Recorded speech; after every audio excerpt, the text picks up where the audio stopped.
मैं अपनी ज़िंदगी की एक सत्य घटना बताता हूँ, बहुत ही इंटरेस्टिंग। एक बार क्या हुआ, मेरे पिताजी जीवित थे, मेरी माता भी जीवित थी। तो एक लड़की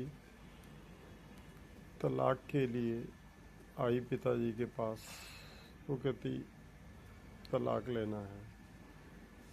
पिताजी ने मेरे को बुलाया और कहा भी पुलिस स्टेशन और कोर्ट जाना है इसके तलाक के लिए। तो मैंने पिताजी को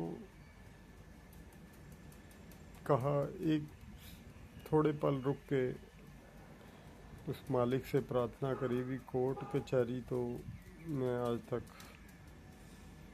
किसी ऐसे कामों के लिए गया नहीं और ना ही मैं जाना चाहता हूँ।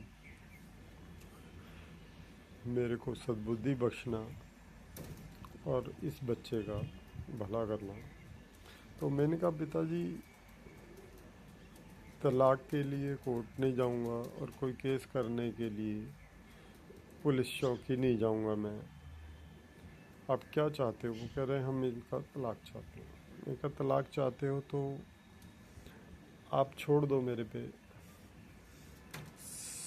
मैंने सारी बात सुनी और कहा तलाक हो गया, ये अपने पति से बात करना बंद कर दे।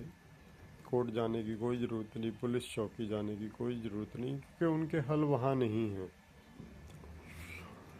तो कुछ देर चला, मैं मीडियोकर बन के बात करता रहा। और जैसे कि मैंने बाबा से समझा है कि हर परिस्थिति का हल हो जाता है प्यार से। परिस्थितियाँ बनती गई, मीटिंग हुई एक दो, तो हल तो होना ही था, क्योंकि सत्य पे किसी का जोर नहीं चलता। और सच जो है, बाबा कहते भी पत्थरों का कलेजा पाड़ के भी बाहर आ जाता है। लड़के का ब्रदर आया, मुलाकात हुई मेरे से, किसी और बंदे को भी साथ में लेके आया। तो मैंने कहा बेटा ये छोटी सी बात थी, जब आपका ब्रदर इस बच्चे पे हाथ उठाया उसने, आपको पता गलत था, तो आपके पिताजी भी थे, तो आपके पिताजी और आप चाहे छोटे भाई थे, दोनों दो चांटे मारते अपने बेटे के और बोलते भी तो ऐसे थप्पड़ क्यों मार रहा है? मारना पीटना तो किसी की बहन बेटी को गलत बात है। तो उसी टाइम हल हो जाता। डांटते, बात को संभालना ही तो होता है।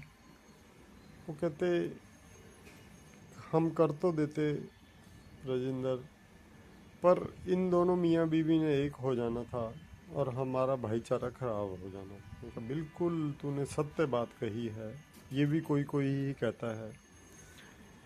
तो मैं कहा देख, ये मूर्ख राजेंद्र की यही बात है कि मैं अगर इसमें पढ़ा हूँ तो मैं सोचता हूँ भी इस लड़की का घर बस जाए।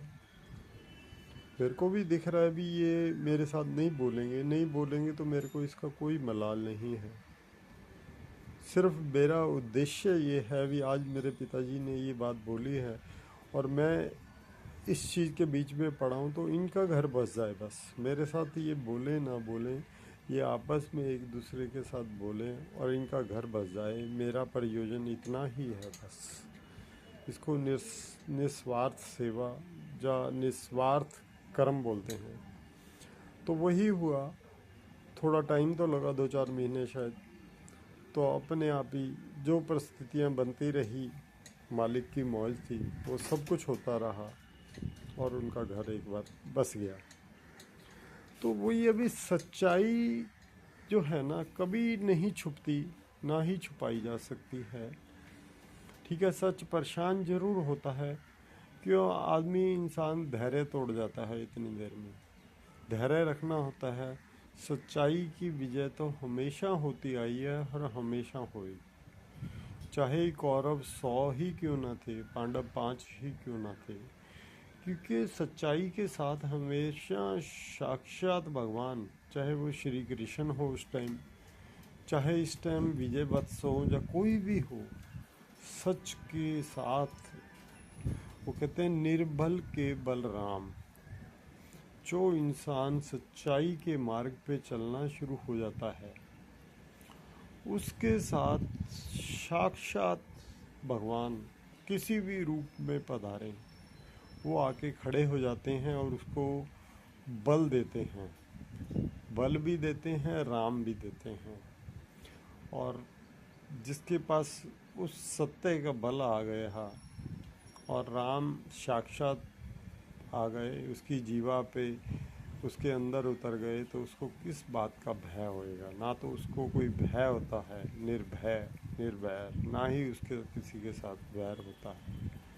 बहुत ही अच्छा मार्ग है दोस्तों सत्य का, अपनाएंगे तो जिंदगी धन्य हो जाएगी। तभी तो कहते हैं सत्यमेव जयते, सत्यम शिवम सुंदरम। सत्य शिव की तरह सुंदर है, शाश्वत है, सनातन है, कभी भी नहीं खोता, हमेशा सत्य ही रहेगा। आद सच जुगाद सच, नानक है होसी भी सच, हैसी भी सच। धन्यवाद। सत्य का मार्ग बहुत ही प्यारा अच्छा मार्ग है, निर्मल कर देता है सत्य, मल के रहित कर देता है सत्य। अगर हम चलेंगे इस राह पे, ना ही तो कोई कंपटीटर मिलेगा हमें, बिल्कुल वीरान राहें हैं। दिल घबरा जाता है कभी, पर घबराहट नहीं करनी होती। बाबा कहते धैर्य रखना होता है। कहते हम इंतज़ार करेंगे क़यामत तक, खुदा करे कि क़यामत हो और तू आए। वो ज़रूर आता है, ज़रूर आता है। इंतज़ार की घड़ियाँ कितनी ही लंबी हों, क्योंकि इंतज़ार तो हम देखते हैं, अभी 10 मिनट भी करना हो तो पहाड़ जैसा लगता है। तो इसलिए घड़ियाँ ज़रूर लंबी हो सकती हैं, पर हमें कभी धैर्य नहीं खोना चाहिए। सत्यमेव जयते।